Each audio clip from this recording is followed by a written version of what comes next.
The whole world was relishing the death of the most villainous man ever born, one who was titled the evilest villain by his friends and foes alike. Why, you ask? He committed murders, burned people to death just because they were in his way, and tortured the families of his enemies. But one should ask, if just killing one's enemies is wrong, then what about all those protagonists who just cruise over others like they are just bugs in their valiant paths? The world celebrates their deeds as heroic ones. In the middle of a ruined forest lay a man whose body was riddled with wounds all over. There was a spear stuck in his chest, and one could guess his death was only moments away. But unlike the condition of his body, his face was calm. There was no anger, no fear, no sadness, but his eyes showed regrets. However, his regrets were not about the way he lived his life, but about the fact he could not complete the vow he made years ago. Just a few meters away stood a man with white hair who was surprisingly fine, even after that battle, surrounded by three women who looked only a bit tired due to the fight they just had with the dying man. The white-haired man spoke. How does it feel dying? Do you feel the pain of the people who suffered from your acts? He shouted and continued, do you now regret being so evil your whole life, harming the people around you? I hate myself for being your sister. If you were never born in our family, we would never have fallen so low. One of the three women spoke, who had black hair with blood smeared all over her clothes. Ads by Pub Future. Hearing those words, the dying man's eyes lit up. Even in his dying moments, the killing intent he exuded was so terrifying that the black-haired woman stepped back subconsciously, even forgetting he had no power to even move in his current state. But who can blame her? The man in front of her was the epitome of fear and evil you could have found in this world. Ha ha ha ha cough, you bunch of hypocrites, said the dying man, barely moving his mouth full of blood with the last of his life force. Just leave him. He deserves to die alone, with no one with him in his last moments, said the white-haired man while comforting the black-haired woman. Yes, we should leave. We need to handle a lot of work after this. We need to announce that Asher Greville was killed by Kevin so that his credibility will soar and the succession will be much smoother, said the blue-haired woman, contemporary romance. Yeah, you are right. I should not lower myself to even think that I am related to that human, said the black-haired woman who was leaning in the arms of the white-haired man called Kevin. Soon after this conversation, they left Asher, who was reminiscing his life. He closed his eyes to shut down his thoughts. Even though Asher was not a person who would experience sorrow or regret, if you ever met him in his whole life, you would describe him as indifferent and cold. But he could not help but remember his past and said, forgive me. I couldn't keep my promise to you. He closed his eyes and to begin his eternal slumber in the darkness. Suddenly he saw a blue light with some ancient text on it saying, do you want to turn back time, my child? He couldn't help but laugh and said, yes. What am I even doing? Have I gone mad from facing death now? He asked himself with a slight smile on a pale, white face that looked incredibly handsome, even in his dying moments. Suddenly, he saw himself in darkness, and in front of him appeared a blue screen which was hovering in the air and it said, Fate Devourer System, initializing, 24%, 57%, 80%. Authority, Deus Time Control, rank. Used, Goddess of Time wishes you the best. Occasionally, missing content, please report errors in time. Done.co. Asher woke up in his bedroom and saw that he was alive and unharmed. His bedroom was large and stylish, with every ornament coated in gold, silver, or diamonds. If someone saw it, they might think Asher was a king. The first thing he noticed was that he was young again. Asher had died at the age of 27, but was now back in his 13-year-old body. Asher laughed hysterically, causing his personal maid, Emmy, to come in to check on him. Young master, are you alright? Emmy asked. Don't worry, I'm fine. Just make sure nobody enters the vicinity of my room for 3 hours, Asher told her so he could sort out his thoughts. As you wish, young master, Emmy said before leaving and making sure nobody disturbed him. As Asher watched his maid leave, he began to recall the events that had led to his current situation. Suddenly, a voice announced directly in his mind. Ads by Pub Future. Welcome, host, to the fate-devouring system. Surprise, but maintaining his composure, Asher asked, "What are you and why am I back in time?" The host was selected by the goddess of time, who used her power to help you turn back time. I am simply a blessing from the goddess, meant to guide you moving forward, the voice replied. But why did the goddess help me? Is there a reason or motive behind all this? Asher asked, keeping his demeanor cold. I'm sorry, but I cannot share that information with the host yet. When you reach certain milestones, you will be rewarded with knowledge and understanding, the voice said, contemporary romance. What is this fate thing you mentioned about the system? Asher asked. The host's destiny was altered, and your fate was consumed as a result. Even the goddess cannot intervene with the thread of fate. You were supposed to die in that forest, and your destiny would have continued on. But by returning to the time when you were young, your fate was lowered significantly. As a result, you will surely die in the coming years, the voice explained. So I am back in time, but I am going to die in a few years. Is this a joke? Asher asked with a frown. Don't worry, the system will help you recover your fate points. Because your fate is low, you must plunder the fortune of others and take their fate points in order to recover yours, the voice said. So I just need to take other people's opportunities and what was supposed to be their future?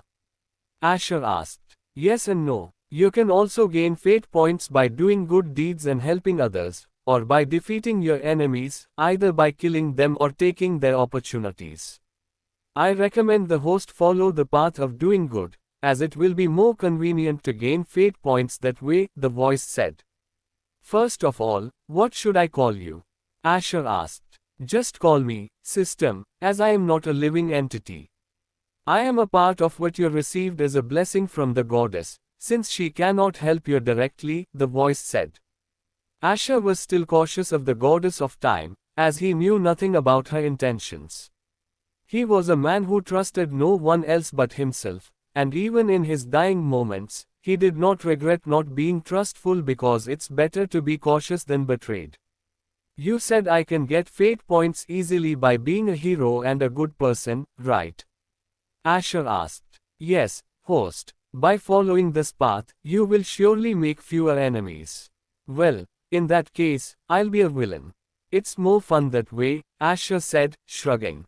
The host has chosen their path, but it will be filled with blood and hatred.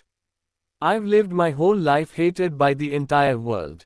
Every path I've walked has been filled with blood, Asher said, staring at the ceiling and lost in thought. Asher broke out of his thoughts and asked a question he had been thinking for a while. System, how will you help me get fate points, and what is my current amount? Host can say the command, status, and you will get your current strength details and skill screen shown to you. Status, Fate Devourer System. Name, Asher von Ravengrevel. Level, 1, EXP 0, 1000. Bloodline, locked. Blessing, Goddess of Time, sealed. Contemporary romance. Body constitution, mortal stage. Shop quests, synthesis. Ads by Pub Future. Attributes. Strength, 11. Agility, 9. Endurance, 10. Intelligence, 29. Mana, locked. Stamina, 12. Charm, 25. Fate, 14. Skills. To time dilution, rank S, LVL1, active skill. Host can dilute the time to the ratio of 5, 1 for 10 secs. Cooldown, 1 hour. To Ash Sword Art, rank A+, greater than rank D, passive skill. Original sword art of Asher von Ravengrevel which was honed for years for the sole purpose of killing the enemy. Cooldown, none. To Mana Flow, rank C, greater than sealed, passive skill. helps the host in manipulating mana to his will. When Asher saw the skill, time dilution, his indifferent face changed for a sec, but it quickly returned to normal. This skill was very powerful. Just thinking about it, he realized that this means his speed will increase by 5 times at any point in the middle of a battle.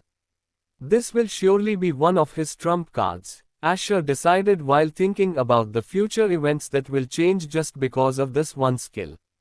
And seeing this, LVL1, he was sure he could upgrade the skill to become even more powerful. What are these attributes based on? Asher asked while reading the attribute part of the panel. These are the quantized value the system has given you.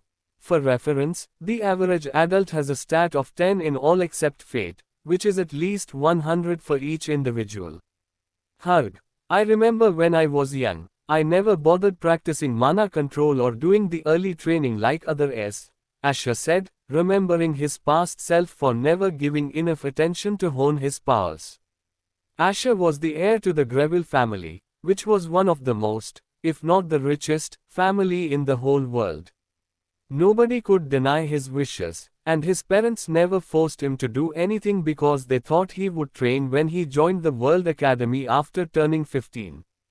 They wanted their child to grow freely, unburdened by all the power struggles and harm. And in the end, that's what happened in his previous life, but that will change now. He will change his fate with his own hands and his own methods, and nobody will be able to stop him this time. Obviously, his charm and intelligence were far above others of his levels, which helped him become the most dangerous man in his previous life. This life I will keep my promise with you, Asher said while still looking at his status screen. As host's body constitution is low and your bloodline is not awakened yet, I have lowered and sealed the respective skill. Okay, but tell me about level and shop part, what does it mean? Host can level up by killing beasts or your enemies. You can also level up from completing some quests. Shop feature allows the host to buy several things using fate points which will help you gain power more quickly, but it's still locked as host need to first plunder enough fate to unlock it. Quests are missions offered by the system and they have penalty or rewards when you fail or complete them, but host can deny the quests as long as it is not the main quest. What do you mean by main quest? Are they any different or will they stand in my way? Asher was asking this because he thought the system will force him to act a certain way by putting a leash on what he can do or what he can't. Don't worry, main quests are part of your goals and they will not hinder your progress and they will not change your way of doing things. Host can decide however he wants to clear the quest. System will reward you according to your success and penalties are not applicable to main quest because failing them itself will be a penalty to you. Ads by Pub Future. Hearing this, Asher was relieved because he did not want to become anyone's puppet. He liked controlling others, not being controlled himself. What does synthesis do? Contemporary romance. In your journey you may encounter several opportunities like skill scrolls. Host can merge them if they are of similar affinity and you will get a stronger version of that thing. Hearing this, Asher could not help but laugh out loud. Imagine getting 2 rank S skills and merging them. What he will get may cause havoc, but he was not an idiot who can't see through things. And let me guess, synthesis will also cost fate points, right? Yes, and due to this function will be locked for now. Asher understood all the function of this newly acquired system and how will he go from here on to increase his power and reach. Suddenly he heard a sound, ding ding. Less than main quest issued, greater than. Objective. Awaken your mana. Time limit, 1 month. Rewards. Bloodline change, 1-time use, rank. Penalty, none.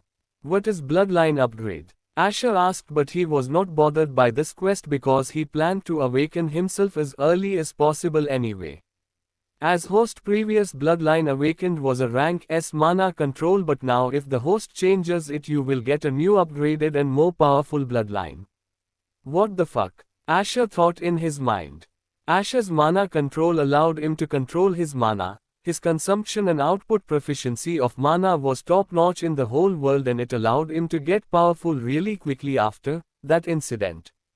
He was relaxed because he can repeat those same steps now, but getting a whole new bloodline even more powerful whose rank was meant that it will be above rank S which only some of the strongest hunters had and he will get a whole new bloodline ability.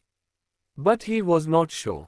He was a bit unsure about this because he was very well versed in his rank S bloodline and a new one might cause his progress a bit of a delay, but he put that matter aside for now.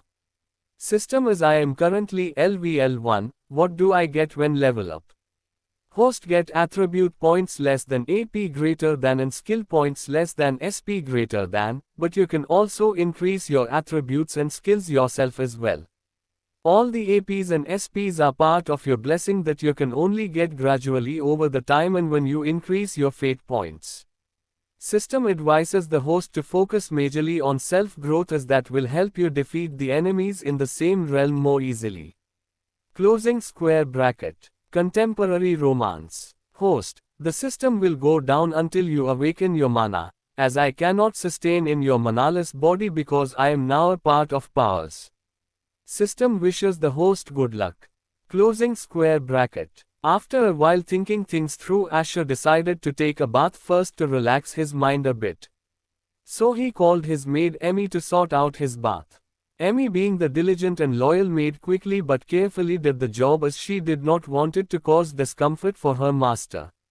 Ads by Pub Future. Asher sat on his lavish bathtub, which a clean porcelain white tub with beautiful design, and it screamed wealth. Relaxing in the steamy bath, Asher thought of how he needed arrange things to awaken himself. Awakening was really not that complicated, but you needed huge funds if you wanted to awaken privately, or you can go to the World Association to awaken yourself, but you needed to sign a contract with them which stated some terms to work as a government employee for some tenure depending your awakening results. But why would Asher become a dog for the association? He was the heir of Greville family, one of the richest family which worked in various industries, and one of those was mana stones, which was a specialty of the Greville family. As mentioned earlier, you can awaken privately, but for that you needed the mana gem and mana rooms which kept a constant and pure flow of mana in it. Mana gem was a special mana stone which was only found rarely among rank C and above monsters.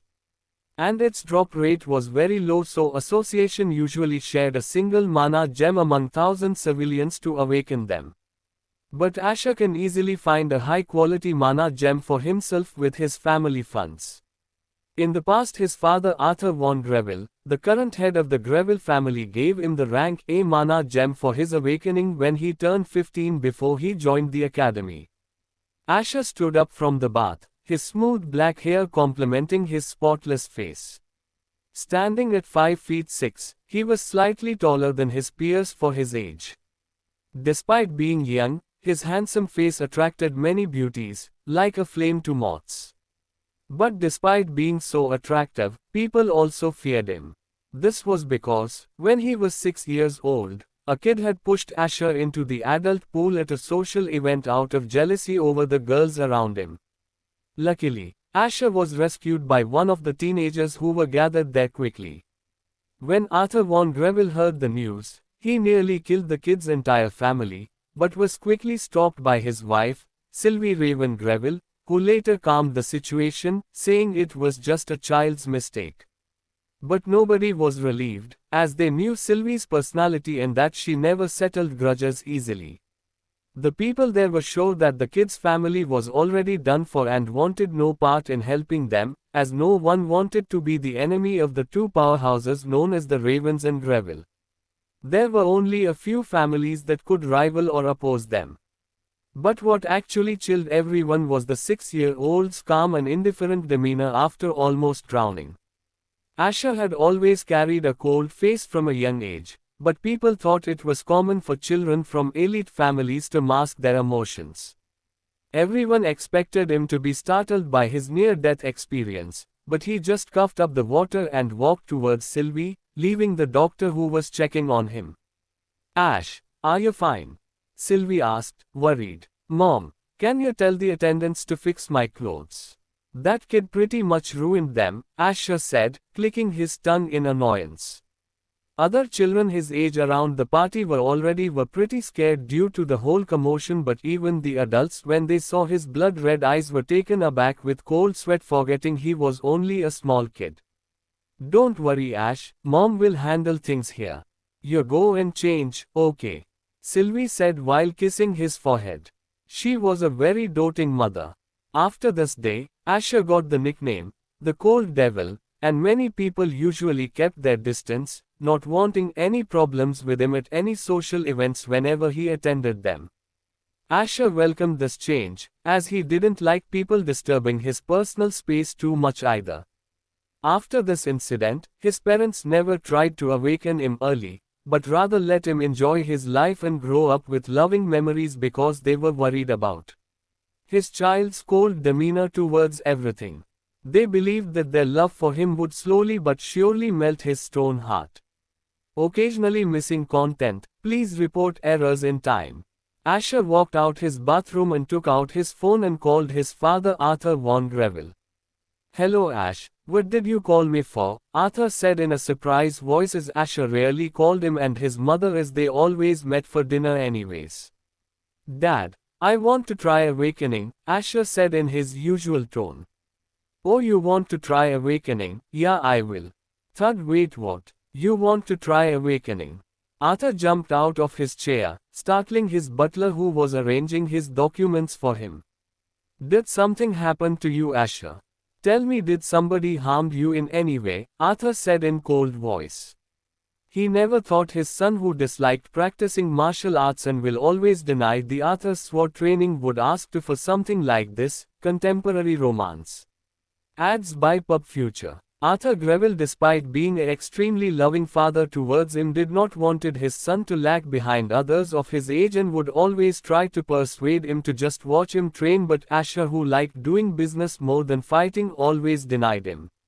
He would have tried to be harsh on him, but his wife Sylvie gave him a death glare when he once tried to do so. Dad, it's not like that. I just found my motivation to awaken myself, but if you don't want me to do it, then never mind. Bye. No, wait, Arthur shouted on his phone. He got the chance he always wished for, and would he waste it now? Hell no. Arthur was a smart man. He knew if he questioned his son anymore, he would definitely lose his motivation he just found towards Awakening. I will tell Stephen to arrange everything. Don't worry, everything will be ready by tomorrow. Asher wrapped up the call and decided to call Emmy and ring the bell in his room. Emmy was his personal maid, who was 20 years old. She had curly brown hair and a slender figure. She was a beauty who would probably make you turn back and look at her a few times. Although she was a maid, she was also the personal guard for Asher, directly appointed by his mother. She was raised as an assassin for the Raven House and came with Sylvie when she married Arthur Greville. Young master, you called for me? Emmy asked Asher. Arrange the car, we are going out for a drive after an hour, Asher asked while taking out a notebook from his drawer. As you wish, young master, Emmy said while going out to get things done. After Emmy walked out of his room, he decided to note down some future events and relevant people that will happen in the near future. I clearly remember what will happen in the next 14 years from now and what will happen in 3 months from now, Asher said with a smirk on his face. Asher was not the one who would change the future, only a little bit so that future will remain predictable. It was just not his style. He was the person who liked chaos, and peace was never an option with him.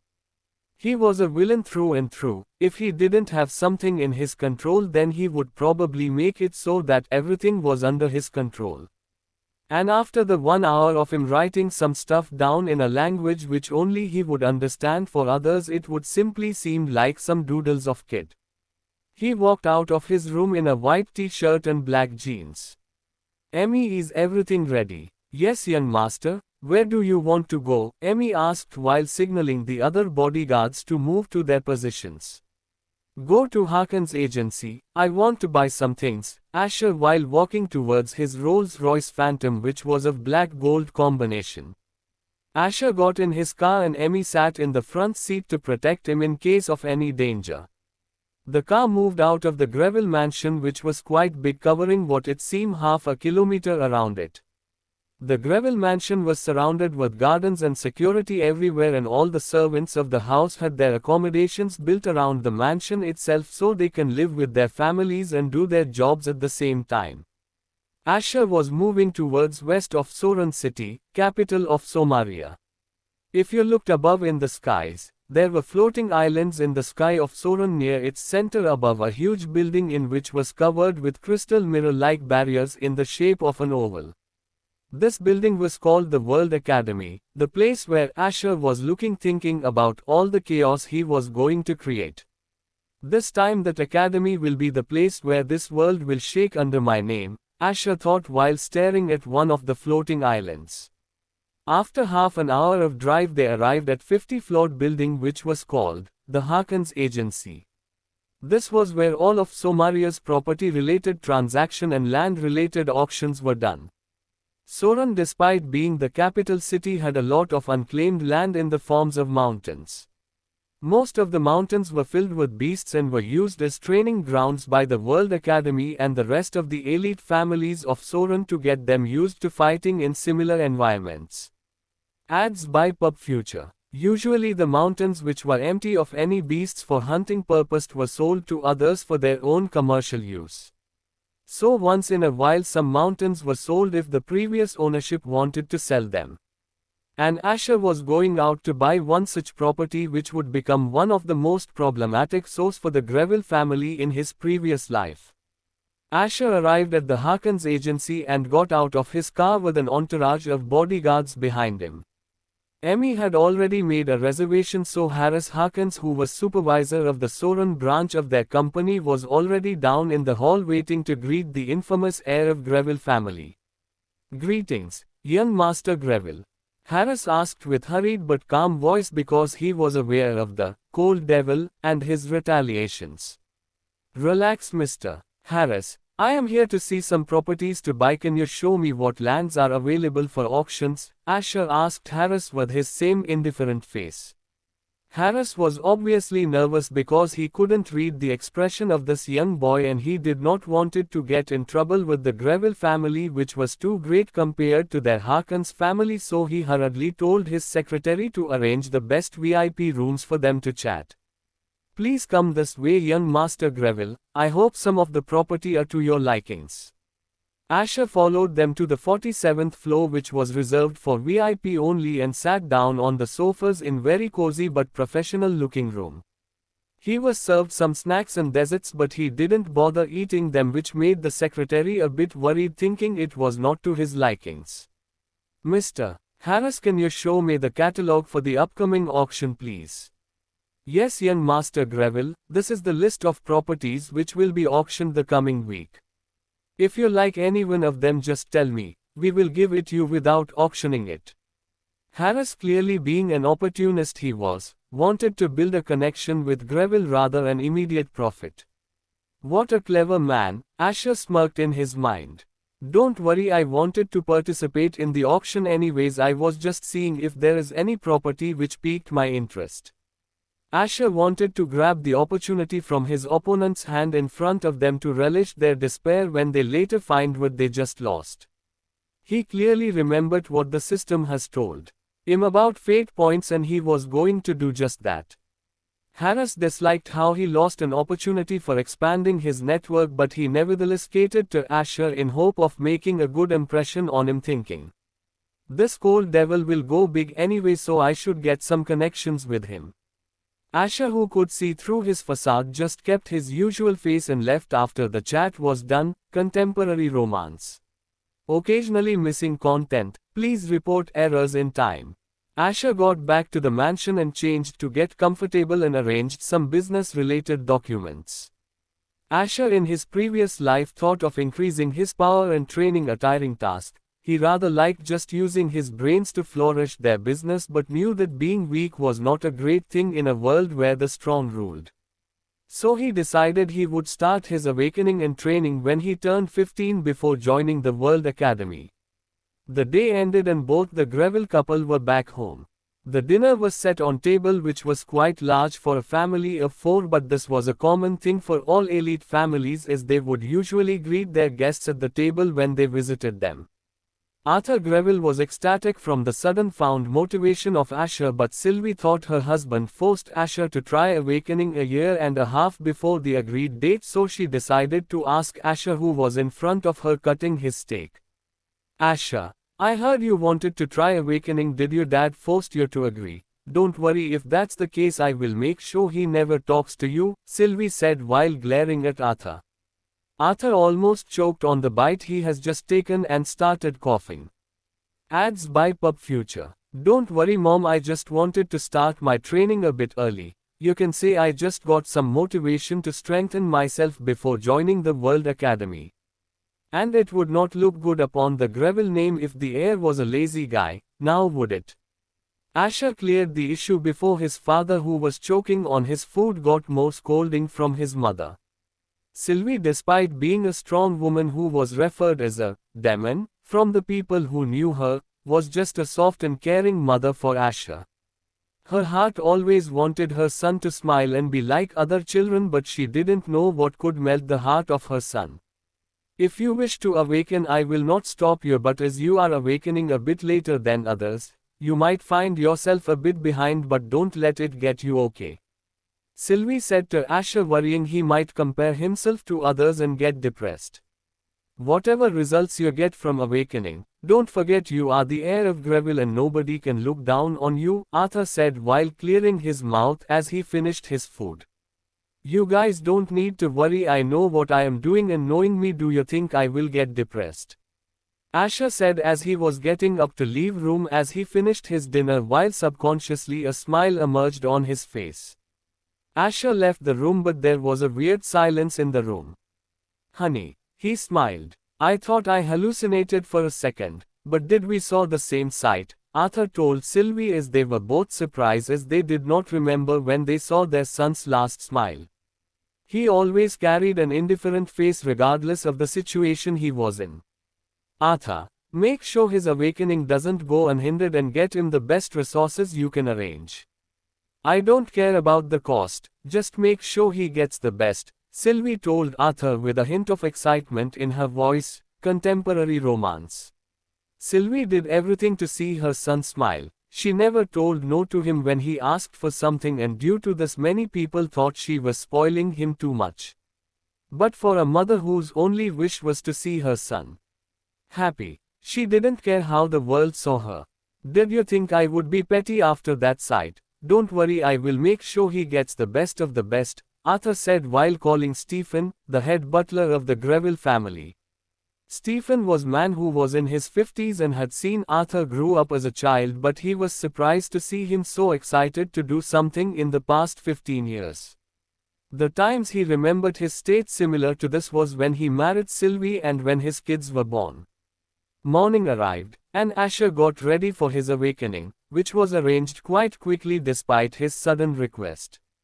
Asher and Emmy got in the car and arrived at a teleportation gate near the southeast part of Soren, which was quite bustling with people going around. The car stopped around the two big semicircular shaped stones with some blue glowing carvings on them, placed with one of them behind the other, forming a circle if you looked at it from the front side. This was the teleportation gate, which was used by the people to go to certain floating islands and faraway places. Emmy got out of the car and signaled their security group to clear the premises. Asher got out of the car and moved towards and stopped at the circular runic carvings just below the teleportation gate. Their destination was the famous Mage Tower of the Mage Association, which was located on one of the floating islands in Soren. Why did Dad bother going to the Mage Tower for awakening? We could have done it in our mansion as well, Asher thought, remembering that in the past life, he awakened in their estate's mana room instead of going to the Mage Tower. Ads by Pub Future. Well, I don't dislike it, and the Mage Tower will have a better mana room anyway. The reason Arthur chose the Mage Tower was that their mana rooms were the best in the whole world. And the awakening result would be easier depending on the mana quality concentrated in the room as well. It seems like Dad got quite excited over me awakening so much so as to go to the Mage Tower for a simple awakening, Asher said when he arrived at the Mage Association's floating island. It should at least be this much for young master. You simply deserve this, Emma said in a proud voice while puffing her chest out. She always looked at Asher like a little brother who deserved everything in the world. Her mental image of Asher was of an innocent puppy whom she had taken care of since he was a 5-year-old. If someone had heard her thoughts, they would have screamed how the hell this cold devil looked like a puppy to her. Asher was amused at her response. She had been quite loyal to him in the past life as well. As they were walking out, they got into another car from the teleportation gate and started driving to the Mage Tower. They reached the Mage Tower in 15 minutes as there was no speed limit on floating islands. As everybody who was there was not a civilian but above F-rank hunters. They were able to cope with and react to high-speed cars running through the island. Asher got out of the car and saw the sight of the marvelous white tower soaring high in the sky. The tower consisted of 100 floors, all imbued with space magic, so the interior was way bigger than what it seemed outside. Arthur was waiting with Stephen, who carried a big square black suitcase, which carried a mana gem that would be used by Asher to awaken as a hunter. Asher, come here. We need to move to the 90th floor for the awakening, Arthur said while moving happily towards the lift. If anyone had seen him acting this way, they would have forgotten that he was the fearful head of Greville, who was renowned as an S-rank sword master. They moved towards, passing through several floors and finally arriving on the 90th floor. Typically, the mana flow of this floor was reserved for the S-rank hunters of the world.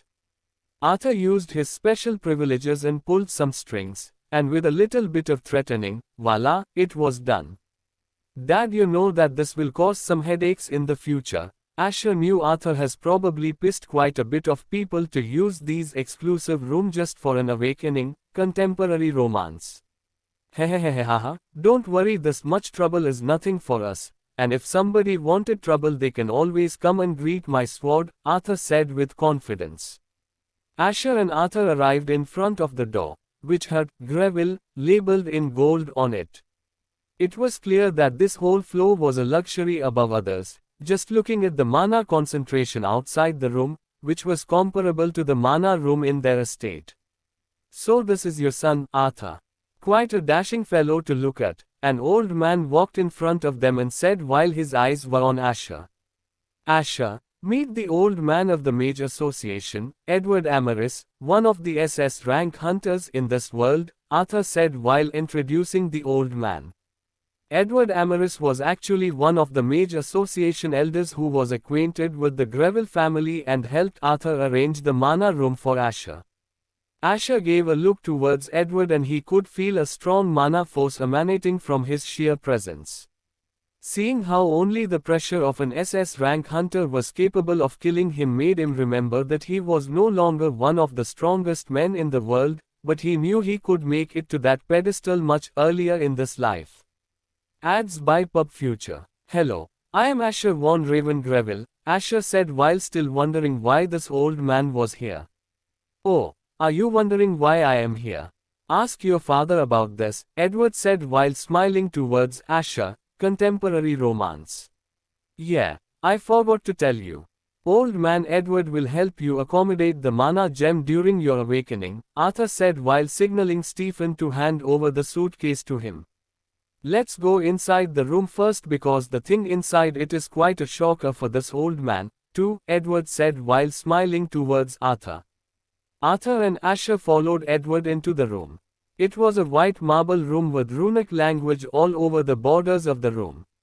Even not knowing what the runes did, Asher could guess they were mana-gathering runes and were probably some of the best ones because the Mage Association monopolized almost 90% of rune masters. Asher could have guessed that his awakening this time was pretty different from his previous one, maybe due to his parents being happy that he tried to awaken early or some other reason because his previous one did not require another person to help him, especially an SS rank hunter who specialized in magic. But when Arthur opened the box, oh boy, he was shocked. What Arthur had just pulled out was an S rank mana gem, which was not even sold anywhere in the world and was only used during item exchange of equivalent worth. A mana gem was a highly rare mana stone, which dropped when you killed monsters which were formed in dungeons, and only above ranked sea beasts formed a mana gem.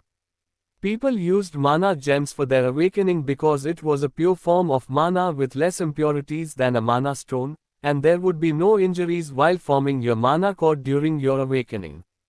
In his previous life, he used a rare A-rank mana gem, which was so costly it alone could buy a couple of lands in Soren.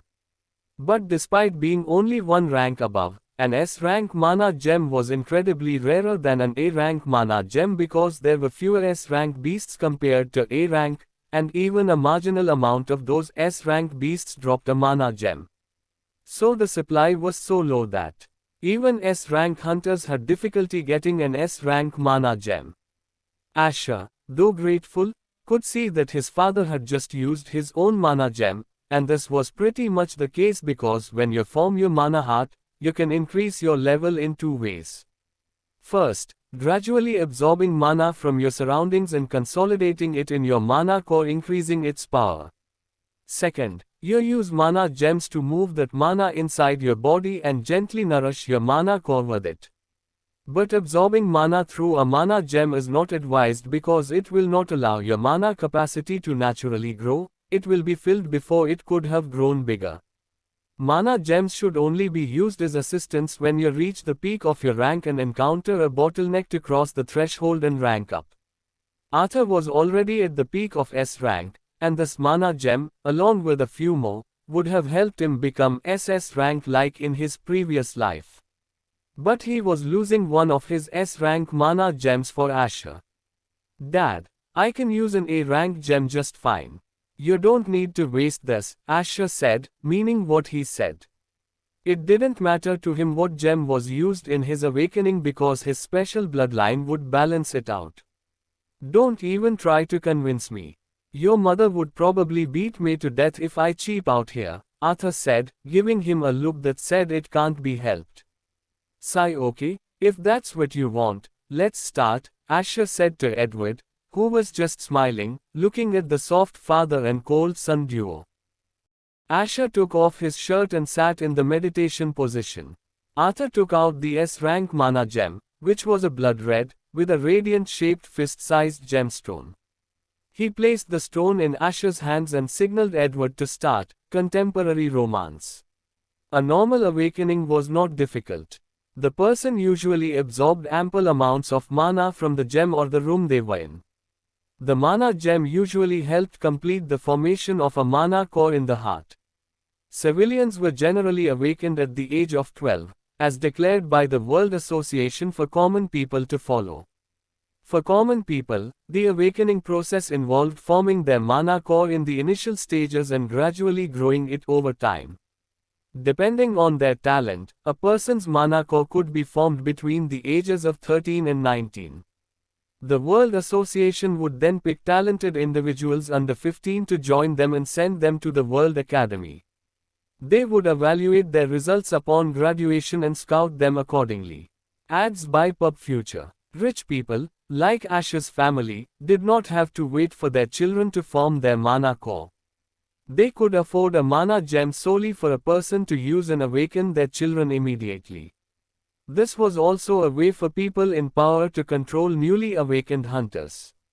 Little boy, focus on my mana movement inside your body and guide the mana from the gem accordingly. Be careful not to lose focus during this, as it may damage you severely, Edward said while placing his hands on Asher's back. Arthur was not worried about anything happening to Asher because he believed in his son's talent and Edward would stop the awakening if something went wrong. Asher, who already knew how to form a mana heart, let Edward guide the mana through his upper chest area and stir it in the direction of his heart, just like normal blood circulation. Asher guided the S-rank mana gem's energy, following Edward's guidance.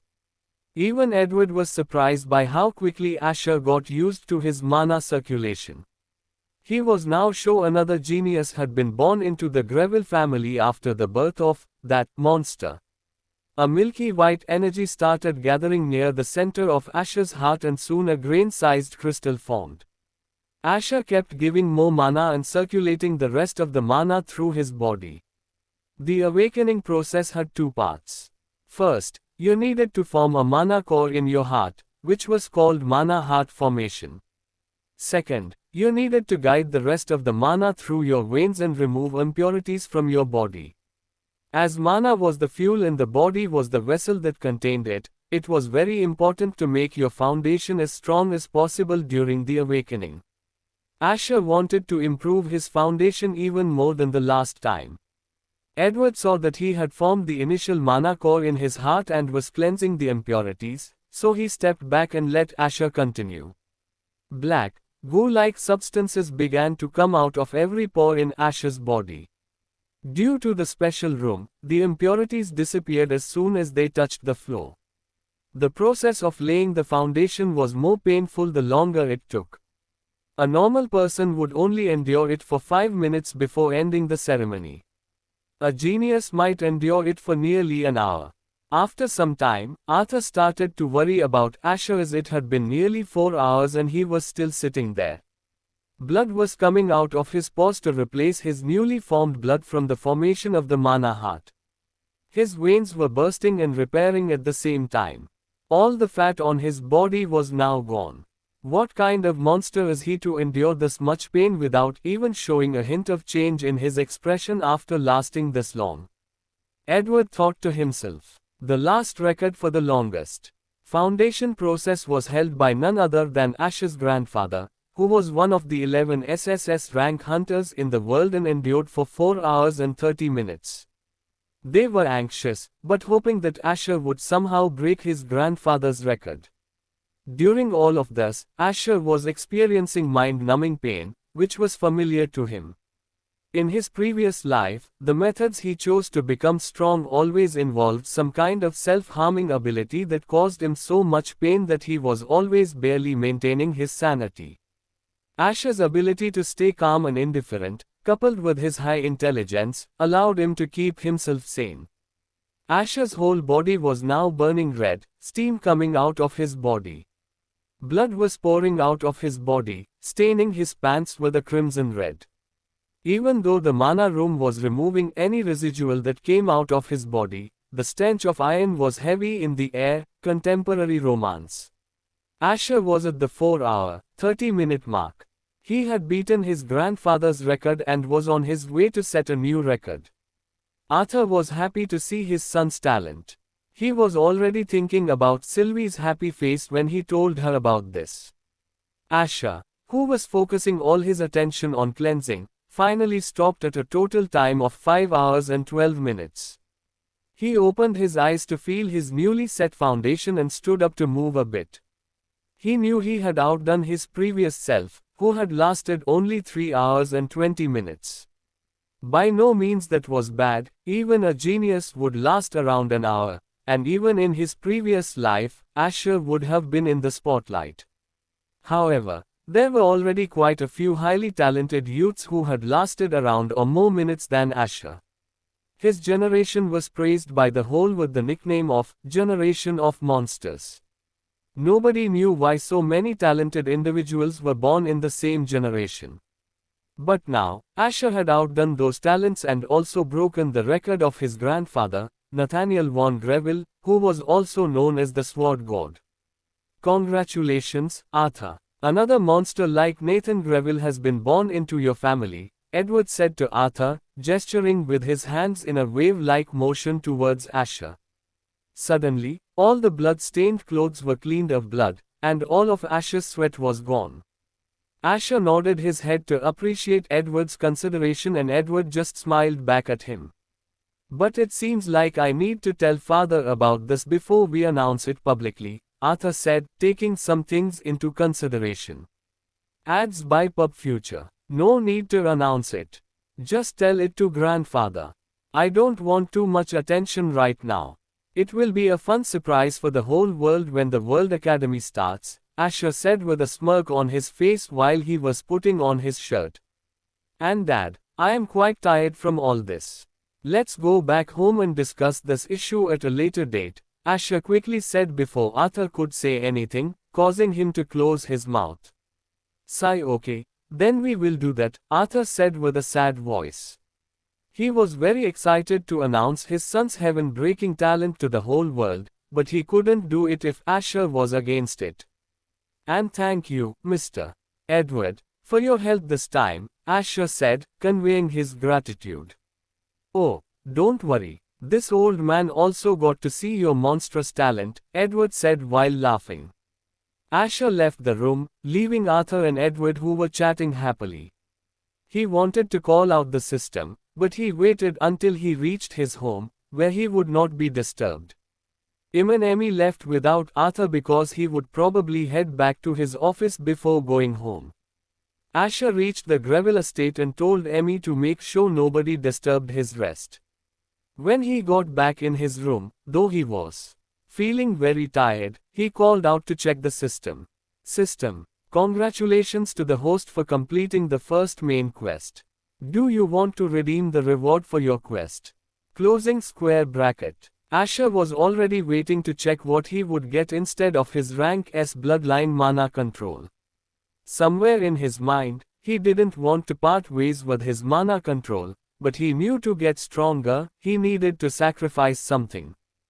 Do it. Claiming reward. One-time bloodline change, rank. Used. Warning beep asterisk asterisk asterisk asterisk asterisk asterisk asterisk beep.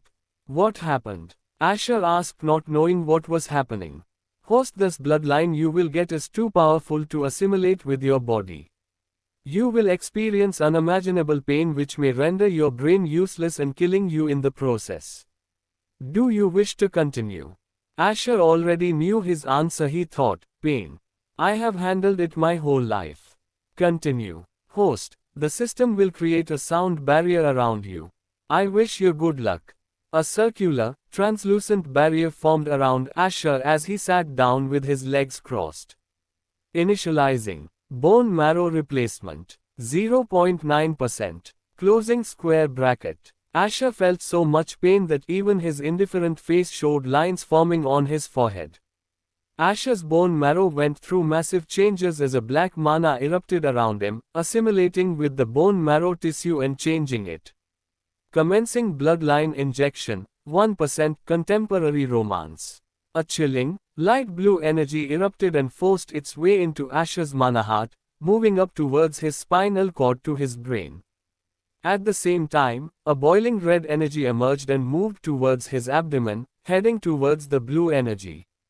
Asher's brain was experiencing two polar energies that were not harming it, but the pain he was experiencing was too much. Asher thought the system didn't take his past life into account when it said he would need to endure pain, but he didn't know the system had warned him after carefully assessing him.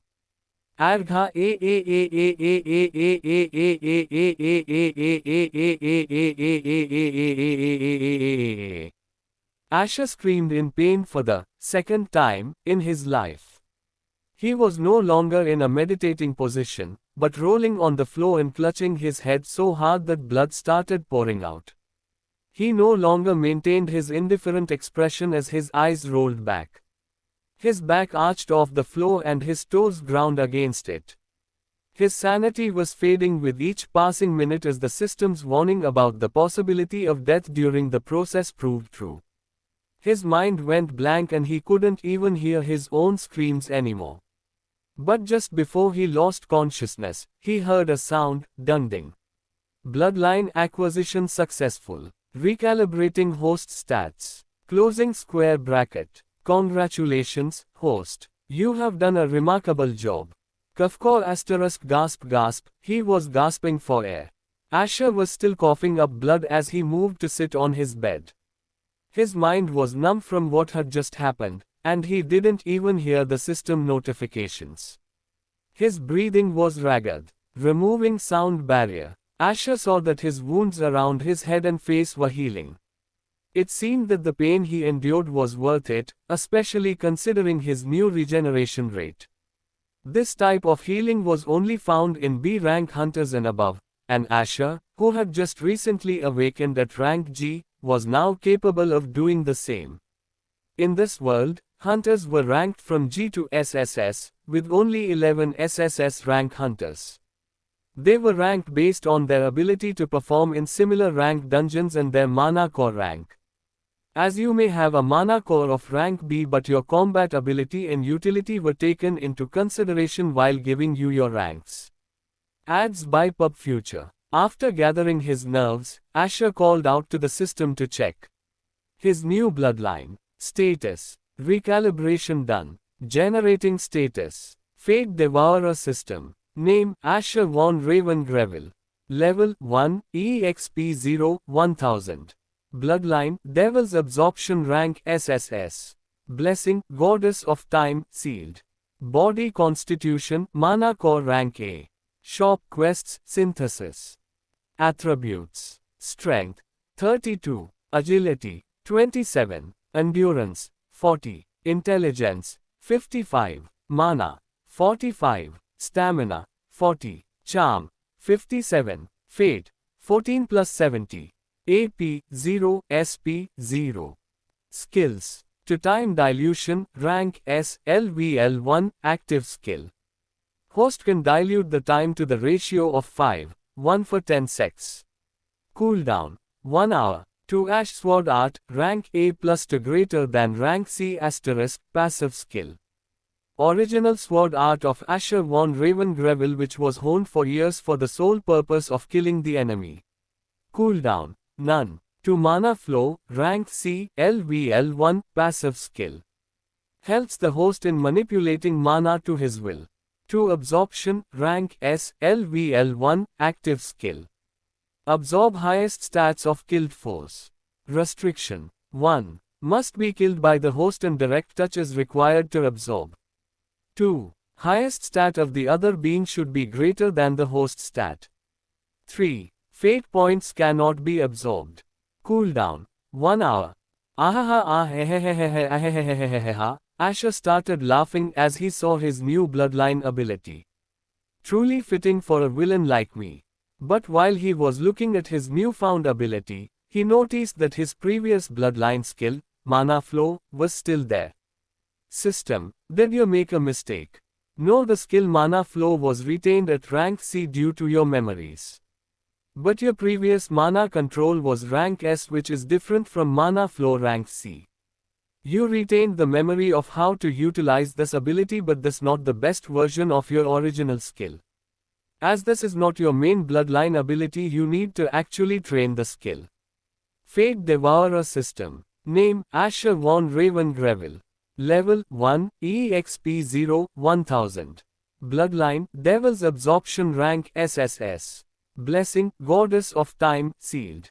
Body Constitution, Mana Core rank E Contemporary Romance. Shop Quests, Synthesis. Attributes. Adds by PubFuture. Strength, 32. Agility, 27. Endurance, 40. Intelligence, 55. Mana, 45. Stamina, 40. Charm, 57. Fate, 14 plus 70. AP, 0, SP, 0. Skills Time Dilution, rank S, LVL1. Absorption, rank S, LVL1. Ash Sword Art, rank C. Mana Flow, rank C. This was not difficult for Asher at all. Yes, the drop from initial rank S to rank C was big, but he can level it up nevertheless. His mana control was one of the best in the world in his previous life. However, now he can mask his actual bloodline ability with this. He was delighted to see that one of his main skills was retained for him to use in this life. It didn't matter if Mana Flow was a passive skill, as this will affect all his skills and growth equally. This skill could also be viewed as a % buff to all his skills, increasing their power but decreasing the consumption for the same. Some of the major changes he saw were his stats, which were more than 4 times the previous ones. When a person usually awakens, they get 2 to 3 times stronger, depending on their talent. But Asher got more than 4 times the stats in some attributes. His charm and intelligence were also very high. However, He also noticed that his fate increased by 70 as well.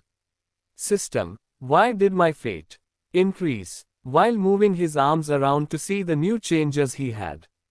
As host has awakened earlier than destined, you have altered some of your fate. This would have been a lot of fate points usually, but your fate thread is now very thin, so host needs to do many alterations to his destiny to increase his fate now. Closing square bracket. Although Asher had the idea it was his early awakening that caused his fate points to change, but he wanted to get an idea how much fate he will get doing such changes to the future. He looked at his new bloodline ability, which will remain a secret from others. This was too powerful, even after those restrictions and still being LVL1, you could only imagine what this ability will become in the future. And his new rank SSS bloodline, which he knew nobody except one guy in this world right now had such capabilities, and the one guy that was none other than Kevin Whiteheart, the man who killed Asher in his previous life, who had a very powerful SS rank bloodline. Asher's eyes displayed a dangerous glint just as remembered that name, but before his bloodlustful killing intent started coming out of his body, he calmed down.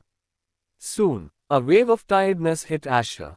He was very tired after awakening, and the new bloodline acquisition left him devoid of any energy. He wanted to sleep badly, so he dropped down onto his bed and closed his tired eyelids to get some rest. Under the black-looking ceiling, you could see two figures close to each other. There were multiple bodies everywhere of people who seemed to have died while fighting someone. They were sitting in a huge altar-like place. Near the altar, you could see those two figures saying something to each other. I am so sorry. A girl whose body was riddled with wounds was muttering something while being in the hands of a boy who slumped down carefully holding her. Her arms had multiple weapon wounds, legs burnt, and her skin was black for some reason, and with pitch black eyes, devoid of life. His condition was not good either. There was a sword wound in his chest, which nearly missed his heart. His hair was disheveled, and he was screaming some words at the girl. Blood tears were flowing out of his eyes. Don't drown in revenge, like me, the girl said to the boy with her dead-looking eyes, which had given up on this world. It seemed like she could not even hear the screaming young man. Promise me that gasp that you will, cough. Become undefeated so that nobody could harm you, and forgive me. Just like that, the body of the girl took its last breath. It was 7 a.m. in the morning, and Asher suddenly woke up with cold sweat. Asher groaned as he picked himself up and massaged his head because of the headache he was getting. Calm the FCK down. I can change the future, Asher shouted to himself while clutching his head with his trembling hands. It seemed like he stopped having those dreams after coming back in time, but the recent painful experience awakened his bad memories. He stood up and changed his clothes to some new casual ones and went outside to have breakfast with his family. He took the stairs down to the living room and entered the dining room.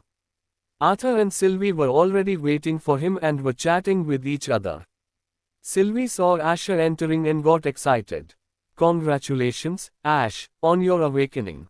It seems like you broke the record of your grandfather, Sylvie said. But it seems like you don't love your mother anymore. I had to hear this news now. HMPH, Sylvie said in a sulky voice. Asher laughed internally at his mother's little act. He found it cute how his mother behaved like a young girl in front of him. In the future, he could not enjoy such interactions, but now he could. Times like these are not so bad, Asher thought to himself. It's not like that, Mom. I was very tired yesterday, and I told Dad to not announce this news because I don't wish for too much attention right now, Asher said with his usual calm face as he pulled his chair back and sat down. Yes, you should respect his wishes, Sylvie, Arthur told her while patting her back. Okay, fine. It's all good if you plan to announce it on a later date, Sylvie said while eating her breakfast. Did you tell Father about the whole thing? Sylvie asked Arthur. Yeah,